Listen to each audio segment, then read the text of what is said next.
창세기 강의 65번째 시간으로 의인 안의 죄인이라는 제목으로 말씀을 보겠습니다. 이 신앙생활을 하면서 가장 힘든 점 중에 하나가 교회에 열심히 나오고 또 기도도 하고 또 나름대로 이렇게 신앙적 열심을 부리고 있다고 생각하는데도요, 본질적 변화가 그렇게 생각하는 대로 빨리 나타나지 않는 것이라고 할 수 있습니다. 초신자 때 어떤 약점이 어떤 상황들을 통해 드러나서 나는 이렇게 죄인이지, 참 나는 힘든 그런 모습을 가지고 있지, 이렇게 생각을 하는 경우가 많이 있거든요. 그런데 교회에 몇십 년을 다녀도 그런 약점이 사라지지 않고요, 또 자주자주 나타나게 되는 경우들이 많이 있습니다. 그 대표적인 사람이 바로 아브라함입니다. 하나님이 아브라함을 처음 부르신 12장, 그리고 이제 그 부르심이 거의 완성되어 가는 오늘 20장. 이 두 장은 아주 유사한 내용을 담고 있습니다. 하나님이 처음 부르셨을 때의 아브라함의 모습이 바로 교회에 처음 다닌 초신자와 같은 상태라고 할 수 있죠. 하나님을 만나긴 만났는데요, 하나님이 누구신지 잘 모르고, 그러니까 자기가 알던 대로, 이전의 방식대로 그렇게 행동을 하는 그 모습. 그 대표적인 모습이 바로 하나님의 약속의 땅인 가나안에 들어왔지만 거기서 그 땅이 자기 생각한 대로 자기가 기업으로 삼을 만한 그런 쉬운 곳이 아니기 때문에 남쪽으로 내려가는 선택을 하는 모습에서 나타납니다. 그런데 이 남쪽이라는 곳이요, 사실 이스라엘 땅 가운데 가장 살기 힘든 곳입니다. 그래서 지금도 그 남쪽을 네게브 사막 지역이라고 부르거든요. 비가 잘 오지 않고요, 또 이렇게 겨우겨우 목축은 할 수 있지만 아주 사람이 살기 어려운 그런 땅입니다. 그런데 그 남쪽까지 내려갔다는 것은요, 지금 이 아브라함의 믿음이 약해졌음을 보여주는 증거죠. 그런데 그렇게 선택해 내려간 그 광야에 또 기근이 임합니다. 그러니까 거기에서도 살 수 없어 이제 아브라함이 선택하게 되는 곳이 바로 애굽이라는 것입니다. 그런데 애굽은 바로 바로라고 하는 아주 강력한 전제 군주가 지배하고 있는 곳이었기 때문에 이 아브라함 마음 가운데 아주 큰 두려움이 생깁니다. 그래서 그 상황에 대해 아브라함이 어떻게 준비하냐면 창세기 12장 1절 하반절부터 13절까지 보시면, 내가 알기에 그대는 아리따운 여인이라 애굽 사람이 그대를 볼 때에 이르기를 이는 그의 아내라 하여 나는 죽이고 그대는 살리리니 원하건대 그대는 나의 누이라 하라. 그러면 내가 그대로 말미암아 안전하고 내 목숨이 그대로 말미암아 보존되리라. 여기서 드러나는 아브라함의 모습이 무엇인가요? 두려움에 사로잡힌 모습입니다. 아직 벌어지지도 않았는데 내가 죽으면 어떻게 하지? 하는 이 두려움에 가득한 모습. 또한 어떤 모습이 드러나나요? 또한 살고자 하는 욕망에 가득한 모습이죠.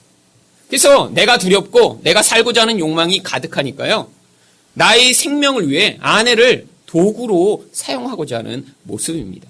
그래서 속임수를 쓰기로 한 것이죠. 그런데 그 결과가 어떻게 나타났죠? 바로 창세기 12장 15절입니다.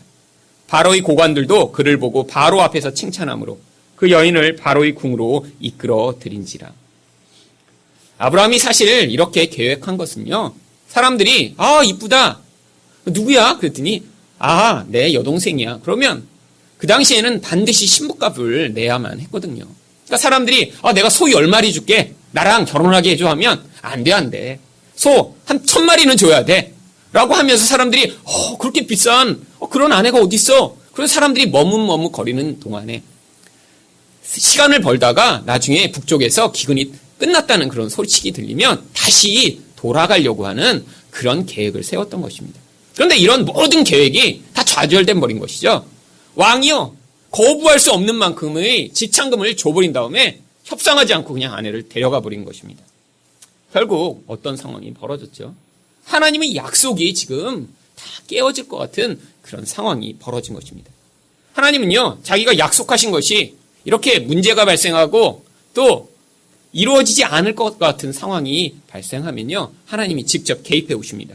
바로 창세기 12장 17절 말씀이에요. 여호와께서 아브라함의 아내 사레의 일로 바로와 그 집에 큰 재앙을 내리신지라.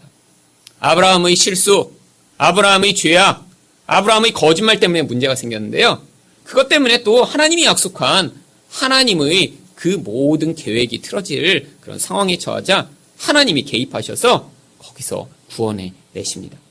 그런데 이것과 똑같은 상황이 바로 오늘 본문에서 벌어지고 있습니다. 바로 여기서도요, 아내를 누이라고 속였고요. 그것으로 말미암아 하나님의 약속인 바로 아브라함의 이런 자손이 생기게 될 이 약속이 지금 망가지고 깨어지게 될 그런 위기 상황에 처한 것입니다. 그런데 이런 상황에서요, 하나님이 개입하셔서 바로 이 모든 상황을 다시 되돌이키십니다. 그래서 오늘 본문에는 하나님의 약속이 어떻게 하나님의 능력으로 이루어지는가를 보여주는 내용이 나오고 있는데요. 이것을 보여주기 위해 등장인물들이 등장합니다. 바로 그 첫 번째로 등장하는 인물이 불의한 아브라함입니다. 1절 말씀을 다시 보시겠습니다. 아브라함이 거기서 네게브 땅으로 옮겨가 가데스와 술 사이 그랄에 거류하며, 여기서 읽었던 네게브 땅으로 옮겨가, 이 구절이요, 바로 창세기 12장 9절에 나오는 점점 남방으로 옮겨갔더라라는 구절과 똑같은 구절입니다. 여기 나와 있는 남방이라고 번역된 이 단어는 히브리어로 읽으면 네게브라고 그렇게 읽을 수 있는 단어고요. 바로 이것을 남방이라고 번역한 것이죠. 그런데 아까 말씀드린 대로요, 이 남방은 사막입니다. 그냥 함부로 쉽게 이사갈 수 있는 곳이 아니에요. 그런데 왜 성경에서 갑자기 아브라함이 이 사막으로 다시 이사 가기로 결정한 것으로 표현하고 있을까요? 바로 이 앞장에서 어떤 특별한 사건이 벌어졌기 때문입니다. 앞장에 바로 무슨 일이 벌어졌죠? 소돔과 고모라에 바로 하나님이 유황과 불을 내리셔서 그 성이 다 사라져버리는 그런 무서운 일이 벌어진 것입니다. 그런데 오늘 성경에 거기서 옮겨갔다고 하는 그 거기가요, 바로 이 소돔과 고모라가 있던 그 서쪽의 가까운 지역이었어요. 바로 옆에 있는 동네가 하늘에서 불과 유황이 떨어져 다 사라져버리니까요, 이 아브라함이 두려움에 사로잡힌 것입니다. 여러분, 만약에 갑자기 북에서 공격해와서 이 서울이 불바다가 됐다고 생각해 보세요. 그러면 뭐 서울에 사는 사람들이 다 난리가 나겠죠. 그런데 이렇게 뭐 가까운 곳에 사시는 분들, 서울은 안 살더라도 뭐 분당쯤 살고 있는데 어떤 마음이 들겠어요? 곧 이 분당에도 미사일이 떨어질지 모르겠다, 이런 마음이 들어서 두려움에 사로잡히면 이제 강원도나 어디로 도망을 쳐야 되겠죠. 바로 이게 지금 아브라함의 상황이었어요. 하나님이 그 심판의 주관자가 되시는 것도 알고 있는데도요, 갑자기 세상이 천지개벽한 듯이 다 망가져 버리니까 두려움에 사로잡혀 다시 광야로 들어가기 시작한 것입니다. 여러분, 그런데 지금 이게 어떤 상황이죠? 아브라함이요, 하나님을 처음 만난 이후 24년이나 시간이 흐른 거예요. 여러분, 그냥 교회에 다닌 것이 아닙니다. 여러분 가운데도 신앙 이력이 한 24년쯤 된 분 계실 거예요. 그런데 교회를 24년 다녔다고 신앙이 24년만큼 성장하지는 않습니다. 그런데 아브라함은 특별해요. 하나님이 개인적으로 개입하셨고 하나님 말씀을 들었고 하나님이 현현을 경험하는 자예요. 그리고 나서 24년이나 흘렀는데 자기가 초기에 보였던 그런 불완전하고 믿음 없는 모습이요, 이렇게 시간이 많이 흘러도 똑같이 나타나고 있는 것입니다. 여러분, 그런데 아브라함만 그런 게 아니에요. 우리가 잘 알고 있는 다윗 또한 똑같은 모습이 성경에 나옵니다. 사울이 다윗을 죽이려고 하니까 맨 처음에 다윗이 어떤 선택을 했냐면 바로 블레셋으로 도망을 칩니다. 왜? 왕이었으니까요. 사울은요, 그 사울이 다스리는 곳에서는 도저히 살아남을 수 없을 것 같았던 거예요. 그래서 두려움에 사로잡혀 적국인 블레셋으로 갔는데요, 여러분, 그 블레셋에서는 이 다윗을요, 사울보다 더 미워하고 있었어요. 왜? 이 블레셋의 가장 강한 장수인 바로 골리앗을 죽여버렸거든요. 그러니까 가자마자 신하들이 뭐라고 이야기합니까? 사무엘상 21장 11절입니다. 아기스의 신하들이 아기스에게 말하되 이는 그 땅의 왕 다윗이 아니니까? 무리가 춤추며 이 사람의 일을 노래하여 이르되 사울이 죽인 자는 천천히요 다윗은 만만이로다 하지 아니하였나이까 한지라. 신하들이 이렇게 얘기하니까요, 다윗이 두려움에 사로잡힙니다. 그래서 거기서 침을 질질 흘리며 미친 행세를 해요. 그래서 겨우 살아납니다. 그런데 이렇게 교훈을 깨달았으면 계속해서 이 이스라엘 땅에 머물러 있어야 되는데요, 시간이 많이 흘렀어요. 거기서 오랫동안 도망 다녔어요. 그런데 시간이 많이 흘러서 이제는 조금만 더 있으면 사울이 죽고 왕이 될 바로 그 마지막 순간에 이르렀는데 그때 다윗이 또 무슨 결정을 하냐면 사무엘상 27장 1절입니다. 다윗이 그 마음에 생각하기를 내가 후일에는 사울의 손에 붙잡히리니 블레셋 사람들이 땅으로 피하여 들어가는 것이 좋으리로다. 사울이 이스라엘 온 영토 내에서 다시 나를 찾다가 단념하리니 내가 그의 손에서 벗어나리라.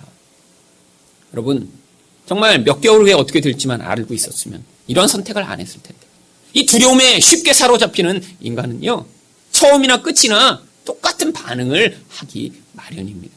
여러분, 내려갔더니 어떻게 됐어요? 갔더니요, 이제 이렇게 내려온 다윗과 동맹해서 이 블레셋의 왕이요, 이 이스라엘을 공격하는 전쟁에 이 다윗을 앞세우고자 합니다. 이거 아주 큰일 나는 거예요. 이제 다윗은 왕이 되어야 되는데 그 왕이 될 사람이 자기 동족을 학살하는 사람이 되면 왕이 될 수가 없는 거죠. 하나님이 개입하셔서 다윗이 그 전쟁의 선봉에 서지 못하고 다시 물러나게 돼요. 그런데 또 무슨 일이 벌어졌습니까? 그동안에 다윗의 그 마을을 아말렉이 공격해서요, 거기에 머물고 있던 다윗의 가족 또 그 부하들이 모든 가족과 모든 재물을 다 약탈해가는 일이 벌어집니다.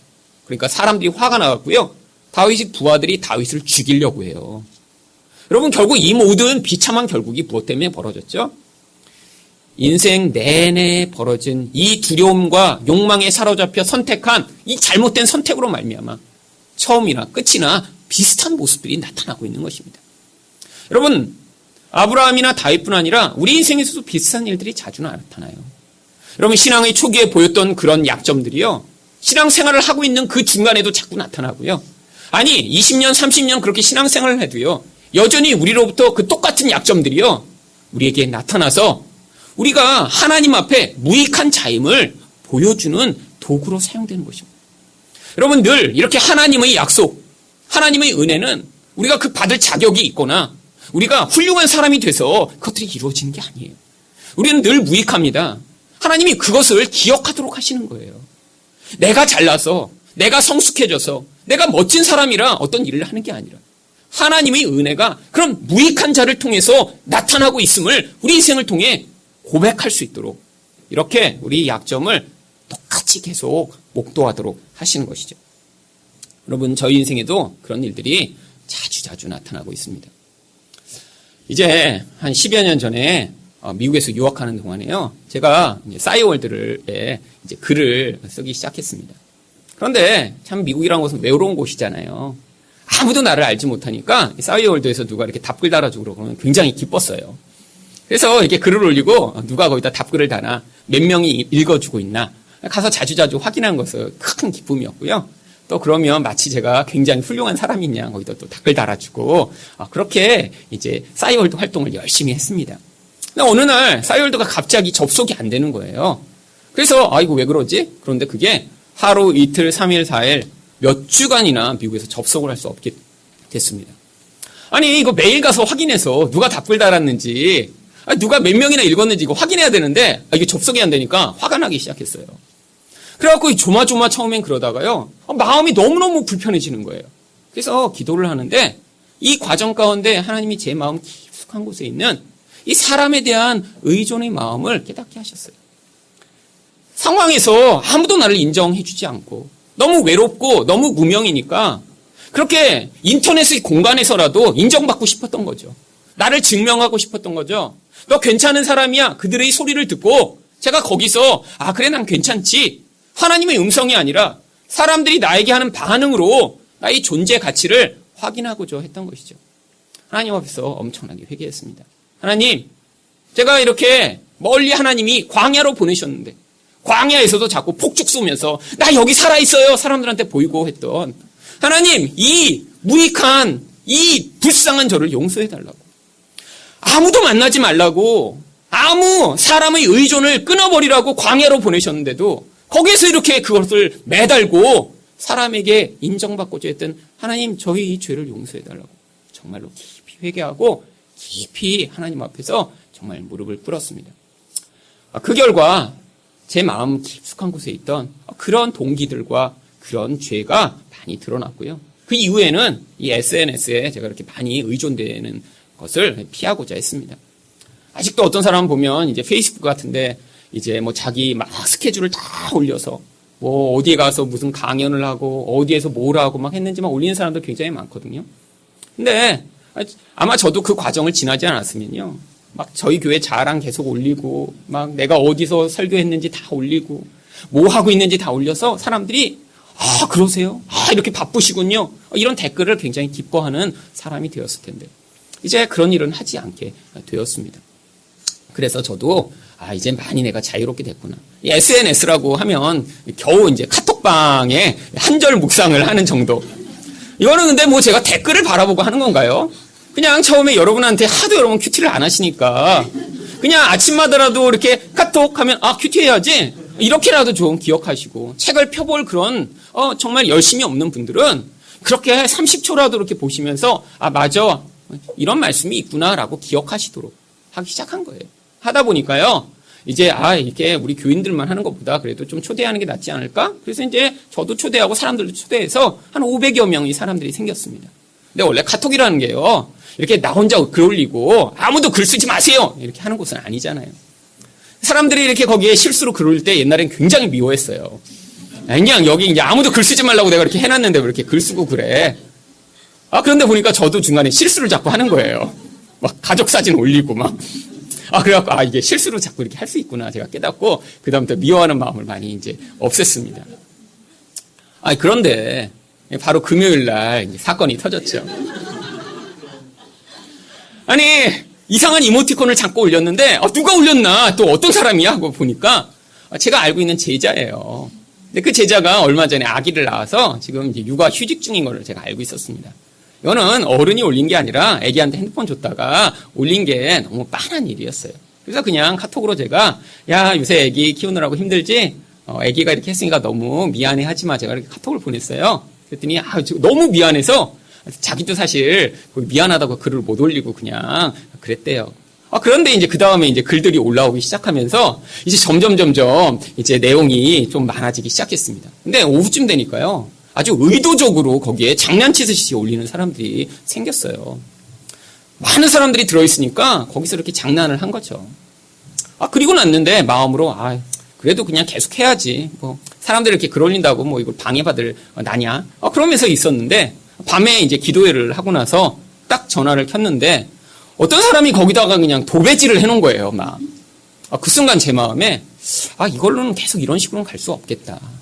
물론 이렇게 은혜 받고자 이걸 했지만 이런 식으로 자꾸 오염되고 자꾸 통제가 되지 않는 이런 상황은 안 되겠다 이런 마음이 들었어요. 그래서 밤에 집에 와서 이제 마지막 이제 한 절 묵상을 쓴 다음에 그 다음에 거기다 이제 그만하겠다고 아내랑 이제 얘기를 해보니까 그만하는 게 낫겠대요 이걸로는. 그래서 그만하겠다고 쓰고 이제 아침에 비장하게 이제 올렸습니다. 그랬더니 사람들이 이제 뭐 감사하다고 올리고 이제 막 탈퇴하기 시작했어요. 그러다가 제가 또 그 전날 어떤 분이 밴드를 하면 어떠냐고 밴드. 근데 예전에 밴드 한번 해보려고 하다가 그냥 밴드는 설치도 안 했었거든요. 그래서 이제 그때 아침에 이렇게 밴드를 해보니까 거기에 제가 원하는 기능이 다 있는 거예요. 저만 글 올리고 난 못 올리게 하고 그 안에서 이게 이상한 글 올리고 이런 사람들은 차단할 수 있고 심지어는 탈퇴까지 시킬 수 있는 그런 좋은 기능이 다 있는 게 발견했습니다. 그런데 그래서 이 밴드 좋네. 그래도 그 전날은 내가 앞으로 열심히 이거 하겠습니다 올리고 그 다음날 아침에 이제 그만두겠습니다 올리고 그러면서 또다시 하겠다고 이렇게 하기가 약간 멋쩍은 거예요. 그래서 하고 있었는데 그때 이제 거기에 글 올린 사람 말고요 이제 개인적으로 카톡을 보낸 사람들이 있었습니다. 외국에서 아침마다 목사님 한 절 묵상 듣고 참 힘을 내고 살고 있는데 이거 이렇게 그냥 끊어버리시면 어떻게 하냐고. 근데 제가 마음이 그래 이렇게 한 명 이렇게 내가 이렇게 그냥 정말 잃은 양을 이렇게 버려도 되나? 그런 마음이 생기고요. 마음이 좀 약간 그랬어요. 그런데 제가 이제 어제 아침에 바로 이제 결혼식 주례를 하러 가고 있었잖아요. 그때 카톡을 막 받으면서 그래. 이런 사람들이 있으니까 내가 밴드라도 또 다시 시작하는 게 낫겠다. 그래서 급하게 막 밴드를 하는데 이렇게 또 빨리 해도 되나? 이런 마음이 있으면서도요. 그래도 그 주례하러 가기 전에 지하철에서 그걸 만드느라고요. 잽싸게 막 만든 다음에 이제 주례 들어가기 바로 전에 이렇게 시작합니다 하고 올린 거예요.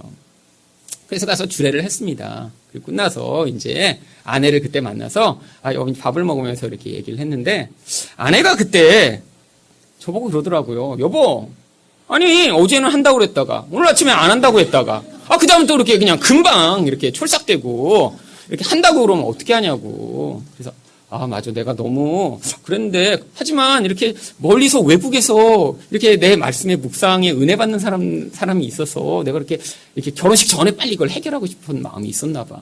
근데 그때 아내가 뭐라고 했냐면요. 모래알같이 빠져나가는 500명의 군중을 잡으려는 다급한 시도가 아니었길 바래요. 아니, 근데 그 말을 듣는데요. 아니, 정말 제 영혼을 이렇게 막 헤집은 다음에 주사로 거기다 꽉 찔른 것 같은, 정말 그런 아픔이 확 밀려오는 거예요. 아니, 정말 어제 보면서 사람들이 막 그 방에서 막 빠져나가기 시작했잖아요. 근데, 제 마음에 그 사람들을 보면서, 불안한 마음이 생겼었나 봐요. 여기 이렇게 500명이나 들어있었는데, 이게 다 나가다 아무도 안 남으면 어떡하지?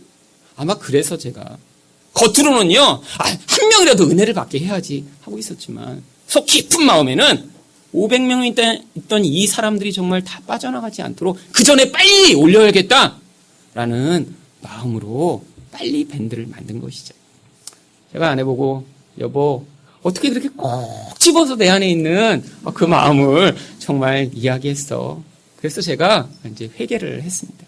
하나님, 옛날에도 하나님이 이렇게 사람들이 정말로 나를 어떻게 인정하는지, 사람들 앞에서 내가 어떤 존재인지를 드러내기 위해 이렇게 행동해서 회개하고 여기까지 왔는데 아직도 내 안에 사람의 숫자, 사람들이 얼마나 많은가에 이렇게 관심을 기울이고 그것 때문에 마음의 중심이 요동하는 이런 마음을 가지고 있는 이 모습, 하나님 용서해달라고 제가 어제 회개를 했습니다. 그리고 나서 회개하고 나니까요, 마음에 그런 생각이 드는 거예요. 아니, 근데 어떻게 마침 오늘 아브라함 설교에 바로 이렇게 그냥 일관되게 죄를 짓는 모습이 나오는데, 이걸 예화로 쓰면 정말 좋겠다. 근데 아내가, 그 창피한데 그걸 왜 얘기를 하네요. 물론 창피하죠. 안 얘기하는 게 좋죠. 하지만요, 저는요, 여러분이 마르타입니다. 영적 마르타예요. 하나님이 제 인생을 해부하셔서 저희 죄악을 드러내시고 저를 부끄럽게 하신 이 모든 것이 하나님이 제 인생 가운데 또한 은혜를 베푸시며 저를 거룩하고 또 온전하게 만들어 가시는 과정 중에 일어나는 것이거든요. 옛날에는 이런 일이 벌어지면 제가 불안해하고 이런 일이 벌어지면 몇 주일 동안 힘들고 정말 창피해서 죽을 것 같았지만 지금은요, 빨리 인정해요. 빨리 회개하고요. 빨리 자유케 됩니다. 회개할수록 하나님이 내 영혼 안에서 요동하던 그 죄의 근원을 해결하신 뒤에 정말로 큰 자유와 큰 행복감을 맛보게 하시는 일들이 훨씬 빨라졌어요. 더 이상 옛날 같은 죄로 내가 고민하고 괴로워한 일도 적어졌어요.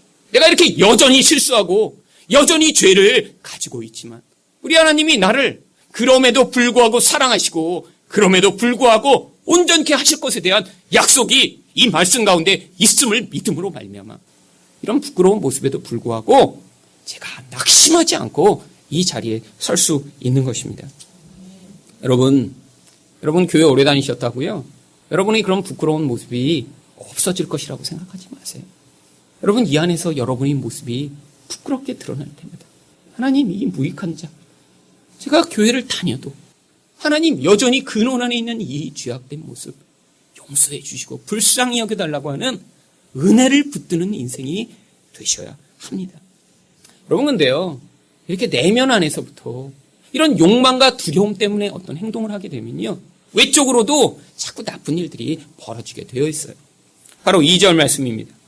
그의 아내 사라를 자기 누이라 하였으므로 그랄 왕 아비멜렉이 사람을 보내어 사라를 데려갔더니. 여러분 아내를 그냥 후딱 뺏겨버렸어요. 여러분 근데 지난 12장과 지금 20장이 아주 다른 점이 있습니다. 12장에서는요 준비를 했어요. 당신이 이쁘니까 가면 사람들이 분명히 물어볼 거야. 그러니까 그때 누이라고 제발 해줘. 미리 준비를 다 했어요. 근데 준비했는데도 준비한 대로 좋은 결과가 안 나타났습니다. 근데 지금은요, 지금 모르는 지역으로 갔는데 준비를 안 해요. 여러분 왜 준비 안 한 줄 아세요? 지금 바로 사라의 나이가 90살이었거든요. 아브라함 생각에도 이 90살 된 할머니를 누가 이렇게 뺏어갈까? 그러니까 준비를 안 한 거예요. 근데 준비를 안 했는데요, 마음에 두려움이 있으니까 사람이 와서 그냥 물어봤어요. 저 여자 누구야? 그랬더니 아내라고 얘기를 안 하고 누이야 라고 그냥 무의식 중에 이야기를 해버린 거죠. 그랬더니요, 아비멜렉이 와서 그냥 데려가 버린 거예요. 여러분, 근데 이 아비멜렉이 취향이 독특한가요? 90살 된 할머니를 왜 아내로 삼겠다고 데리고 갔죠? 여러분은 참 이게 해석이 곤란한 부분입니다. 근데 이제 당시 관습을 보면요, 이해가 되는 부분도 있어요. 그럼 이 아브라함이라는 게요, 지금 혼자 있는 게 아니라 자기 종들과 가축과 다 합하면요, 아주 큰 집단입니다. 당시 왕이라고 해도요, 사실 이 아브라함의 부족 정도의, 그 정도의 숫자를 가지면 대부분 왕이라고 여겼어요. 부족장이죠, 부족장. 그러니까요, 아브라함이 북쪽에서 내려왔는데, 이 아비멜렉이라고 하는 왕의 그 부족과 거의 유사한 정도의 큰 부족이었던 거예요. 여러분, 그러니까 잘못하면 동맹을 맺어서 서로 친하게 지내지 않으면 서로 지금 위협적인 상황에 처한 것이죠. 저들이 우리를 죽이고 언젠가 이 땅을 뺏을지도 몰라. 그러니까요, 나이가 든 그런 누이라고 하니까 그래, 내가 그냥 전 노처녀라고 생각하고 데리고 와서 그냥 결혼하는 걸로 하자. 아마 아비멜렉이 그렇게 생각했던 것 같습니다. 그래서요, 바로 이 사라를 동맹 언약의 그런 결혼을 위해 데리고 온 것이라고 생각할 수 있습니다. 그런데요, 여러분, 이 모든 상황이요, 지금 아내를 빼앗겨버리고 아브라함은 아무것도 할 수 없는 상황이에요. 그러니까 이제 또 하나님이 직접 개입해 오십니다. 그래서 10절 말씀해 보시면요, 아비멜렉이 또 아브라함에게 이르되 내가 무슨 뜻으로 이렇게 하였느냐. 하나님이 개입하셔서 이제 아내를 돌려주면서 아비멜렉이 와서 이렇게 물어봐요. 바로 창세기 12장에도 애굽왕 바로가 똑같은 질문을 합니다. 근데 여기서 나타난 이 아브라함의 변명을 한번 들어보세요. 11절입니다. 아브라함이 이르되 이곳에서는 하나님을 두려워함이 없으니 내 아내로 말미암아 사람들이 나를 죽일까 생각하였으며. 여러분, 이게 바로 잘못된 판단입니다. 여러분, 이 아비멜렉 하나님이 나타나셔서 돌려주라고 하니까 어때요? 바로 돌려줘요. 이 이야기를 자기 종들에게 했더니요, 그 종들이요, 전부 다 크게 하나님을 두려워합니다. 이들은요, 하나님을 두려워하는 자들이었어요. 이렇게 잘못된 판단으로 남을 판단한 다음에 두려움에 사로잡혀 잘못된 선택을 한 거죠. 또한요, 12절 말씀을 보시면 또 그는 정말로 나의 이복 누이로서 내 아내가 되었음이니라. 여러분, 이복 누이라는 건요, 과거의 상황이에요. 현재는 어떻죠? 아내잖아요. 여러분, 옛날에 부자로 살았다고 지금은 가난한데 당신 지금 어때요? 그러면 나 지금 부자예요. 거짓말이잖아요. 현재 상황을 얘기해야죠. 남이 누구냐고 물어보면 현재가 아내니까 아내라고 얘기해야 되는데 과거의 이복 누이라는 과거의 사건을 얘기하는 거, 이거 거짓말입니다. 절반이 진실은요, 거짓이에요. 근데 이 거짓말을 어떻게 했다고요? 13절을 보시면 하나님이 나를 내 아버지 집을 떠나 두루 다니게 하실 때 내가 아내에게 말하기를 이후로 우리 가는 곳마다 그대는 나를 그대의 오랍이라 하라. 상습적으로 거짓말을 했다는 거예요. 상습적으로. 또한요, 13절 하반절을 보시면 이것이 그대가 내게 베풀 은혜라 하였었노라. 아내를요, 자기 생명을 보존하는 도구로 삼은 것이죠. 이렇게 다른 사람을 잘못되게 판단하고 상습적으로 거짓말하고 주변에 있는 사람들을 자기 이익을 위한 도구로 삼는 이 모습, 이게 바로 우리가 볼 때 믿음의 조상이라고 불리는 아브라함의 실체였던 거예요. 여러분, 왜 아브라함은 이런 모습을 바로 이 장에 기록한 것이죠? 바로 다음 장에 하나님의 약속의 결과인 이삭이 태어나거든요. 이 이삭이 아브라함으로부터 말미암아 시작된 게 아니라 하나님이 이런 불완전한 자, 불의한 자를 통해서 일하셨음을 보여주기 위해 바로 그 21장 앞에 이 아브라함의 실체를 다 폭로하신 것입니다. 또한 하나님이 약속을 이루신 것을 보여주는 등장인물로 두 번째로 선한 아비멜렉이 등장합니다.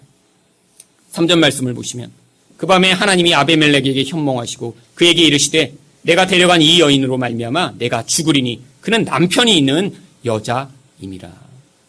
하나님이 개입해 오세요. 그래서 그 하나님의 약속이 실패하는 것을 하나님이 직접 막으시는 거죠. 그러니까 아비멜렉이 뭐라고 답합니까? 4절과 5절에서 아비멜렉이 그 여인을 가까이 하지 아니하였으므로 그가 대답하되 주여 주께서 의로운 백성도 멸하시나이까? 그가 나에게 이는 내 누이라고 하지 아니하였나이까? 그 여인도 그는 내 오랍이라 하였사오니 나는 온전한 마음과 깨끗한 손으로 이렇게 하였나이다. 다행히요, 사라를 데리고 갔을 때요, 동침을 할 수 없는 상황을 하나님이 만드셨습니다. 나중에 17절과 18절을 보시면 이 아비멜렉뿐 아니라 그 부족 모든 사람이 다 병에 걸려서 아이를 임신할 수 없는 상황이 됐어요. 아마 전 부족이요, 성병이 다 걸린 것 같아요. 하나님이 그냥 집단적으로 전염병을 보내신 거죠. 그래서요, 동침을 못하고 이제 하룻밤이 지나간 그 밤이었습니다. 하나님이 개입해 오신 거죠. 그런데 여러분, 여기서 아비멜렉이 뭐라고 얘기합니까? 주께서 의로운 백성도 멸하시나이까? 여러분, 이거 성경을 잘 읽으신 분은요, 어디서 들어보셨어야 돼요. 바로 앞에서 아브라함이 롯을 구하기 위해 하나님, 주께서 의로운 백성을 멸하시나이까? 하나님께 중보 기도하며 이야기했던 그 말이죠. 원래 이게 아브라함이 했던 대사예요. 그리고 아브라함이 여전히 했어야 할 대사예요. 이런 세상이 죽어가는 자를 향해 하나님, 의로운 백성도 멸하십니까? 라고 그들을 살려달라고 구원의 간구를 했어야 될 이 대사를 세상 사람인 아비멜렉이 지금 하고 있는 거예요. 여러분, 그렇다고 아비멜렉이 진짜 의인인가요? 이 사건에 대해서 의인이죠. 아비멜렉은 죄인입니다. 하지만 이 사건만 보면 그는 아브라함보다 훨씬 선한 자였고 의로운 자였던 것입니다. 하나님이 그러니까요, 이 사건에 대한 그의 의의를 인정해 주십니다. 6절 말씀입니다. 하나님이 꿈에 또 그에게 이르시되 내가 온전한 마음으로 이렇게 한 줄을 나도 알았으므로 너를 막아 내게 범죄하지 아니하게 하였나니 여인에게 가까이 하지 못하게 함이기 때문이니라. 하나님이요, 이런 아비멜렉의 주장을 인정하십니다. 그런데 하나님이요, 여기에서 또 아비멜렉을 협박하세요. 7절이죠. 이제 그 사람이 아내를 돌려보내라. 그는 선지자라. 그가 너를 위하여 기도하리니 내가 살려니와 내가 돌려보내지 아니하면 너와 내게 속한 자가 다 반드시 죽을 줄 알지니라. 여러분, 이 사건에 대해 객관적으로 아브라함은 잘못한 사람입니다. 불의한 자예요. 아비멜렉은요, 의로운 자예요. 근데 하나님이 누구 편을 들어주세요? 아브라함 편을 들어주세요. 아니, 그리고 이 아브라함을요, 선지자라고 얘기해 주세요. 왜 그러시는 거죠? 여러분, 선지자란 뭐죠? 하나님과 친한 사람이에요. 하나님이 마음을 아는 사람이에요. 그래서 그 하나님의 뜻대로 간구할 수 있는 사람이에요. 그런데 이런 사건에 대해서 이렇게 불의한 모습을 보였을지라도요, 아브라함은요, 하나님과 언약을 맺어서 이런 불의한 모습에도 불구하고 하나님이 하나님의 의의를 드러내시는 도구로 그를 선택하여 사용하고 계신다는 거예요. 한번 이렇게 선한 행동을 했지만 하나님과 영원한 언약을 맺지 않은 자는요, 결국 죄인이라는 거예요. 그래서 끊임없이 죄를 짓지만 그럼에도 불구하고 하나님과 영원한 언약 가운데서 의인으로 인정받은 자만이 이런 불의한 자를 위해 이렇게 구원의 간구를 할 수 있는 그런 자리에 서는 것입니다. 그러니까 8절에서 아비멜렉이 어떻게 반응합니까? 아비멜렉이 그날 아침에 일찍 일어나 모든 종들을 불러 그 모든 일을 말하여 들려주니 그들이 심히 두려워하였더라. 아브라함은 11절에서 뭐라고 얘기하죠? 이곳에는 하나님을 두려움이 없다고 생각했는데 이런 반응을 보이는 이 모습, 바로 세상 사람이요, 아브라함보다 훨씬 더 선한 모습으로 나타날 때가 있는 것이에요. 그래서 9절에서 아비멜렉이 아브라함을 불러 이렇게 말합니다. 아비멜렉이 아브라함을 불러서 그에게 이르되 내가 어찌하여 우리에게 이렇게 하였느냐? 내가 무슨 죄를 내게 범하였기에 내가 나와 내 나라가 큰 죄에 빠질 뻔하게 하였느냐? 내가 합당하지 아니한 일을 내게 행하였다 하고. 여러분, 세상이요, 하나님의 백성을 지금 질책하고 있는 것입니다. 근데 이 질책을 받아 마땅한 자가 아브라함이었던 거예요. 그런데 이 아비멜렉이 얼마나 선한지 계속 성경은 이 아비멜렉의 모습을 보여주는데요. 14절부터 16절 보시면, 아니, 이렇게 잘못한 자에게 아비멜렉이 오히려 많은 선물을 줍니다. 아비멜렉이 양과 소와 종들을 이끌어 아브라함에게 주고 그의 아내 사라도 그에게 돌려보내고 아브라함에게 이르되 내 땅이 내 앞에 있으니 내가 보기에 좋은 데로 거주하라 하고 사라에게 이르되 내가 은 1000개를 내 오라비에게 주어서 그것으로 너와 함께한 여러 사람 앞에서 내 수치를 가리게 하였노니 내 일이 다 해결되었느니라. 여러분, 여기에 이 은 1000세겔은요, 약 11kg가 넘는 그런 엄청난 많은 은입니다. 이 돈이요, 당시의 시세로 환산을 하면요, 노동자가 167년 동안 돈을 벌어야 되는 만큼의 그런 돈이래요.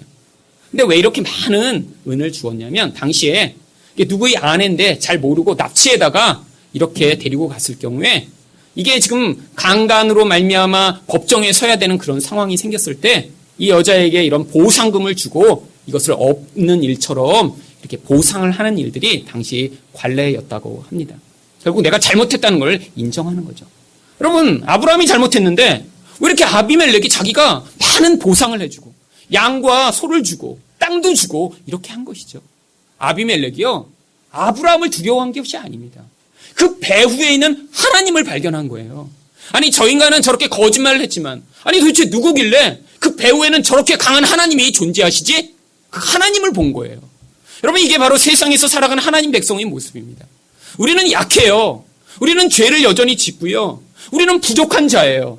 그런데 우리가 하나님 안에 있으면, 하나님이 우리 편이 되시면요, 세상이 우리를 두려워합니다.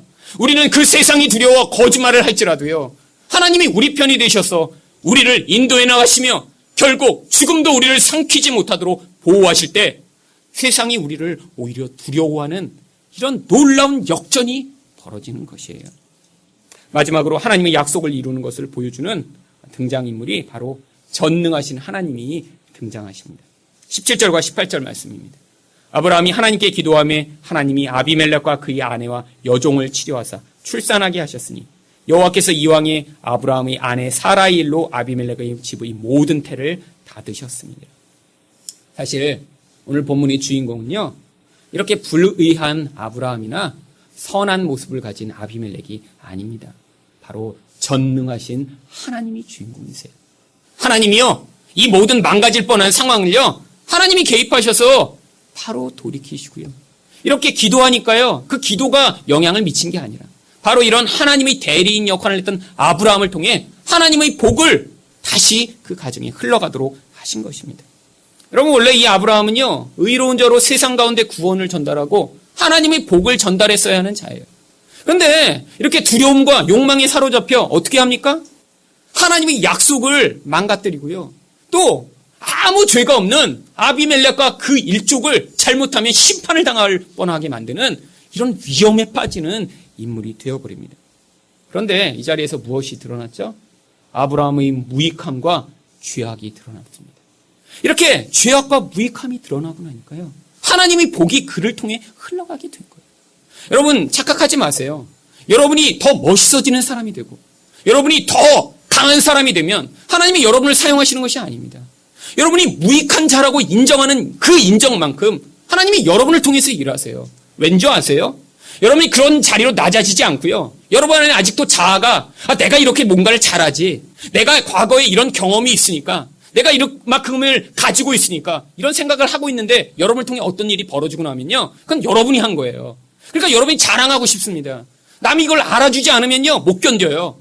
내가 가지고 있는 것으로 무슨 일을 하고 나면요, 이걸 내가 했는데 누가 이렇게 알아주면 얼마나 좋을까? 아무도 안 알아주면 서운해요. 그래서 사람들한테 알리고자 하는 것입니다. 여러분, 하나님은 그걸 원하지 않으세요. 하나님이 행하시는 거거든요. 사람이 살아나는 일, 정말 이런 하나님이 복이 부어지는 일은요, 우리 하나님이 직접 하시는 거예요. 우리는요, 교회를 청소하고 꾸미고 밥하는 건 우리가 할 수 있어요. 그런데 정말 사람을 살려내는 일은요, 우리가 할 수 없는 일이에요. 여러분, 아무리 애써도 우리를 통해서는 사람이 살아나지 않습니다. 죽은 자가 살아날 수 없어요. 죽어가던 그 영혼을 우리가 일으켜 세워서 그들이 하나님을 바라보게 만들 수 없어요. 그런데 이런 일을 가능하게 하는 게요, 바로 우리 무익함이 폭로되는 자리에서 하나님의 생명과 복이 부어지는 것입니다. 여러분, 사람이 살아날 때 이런 하나님 앞에서 완전히 자아가 죽지 못하면요, 내가 이 일을 했다고 착각하게 돼요. 여러분, 이때 하나님의 영광을 가리는 것입니다. 여러분요, 일생 내내 이렇게 부끄러운 모습, 하나님 앞에서 무익한 모습을 경험하시지만, 그렇기 때문에 하나님은 은혜를 의지하는 자가 되셔서 여러분의 인생을 통해 사람이 살아나게 되는 놀라운 역사, 낙심하는 자들이 일어나게 되는 역사, 세상을 포기하고 절망 가운데 있던 자들이 그 안에 소망과 생명을 얻어 일어나는 그런 역사를 흘려보내는 그런 하나님의 사람이 되어야 되지 않을까요?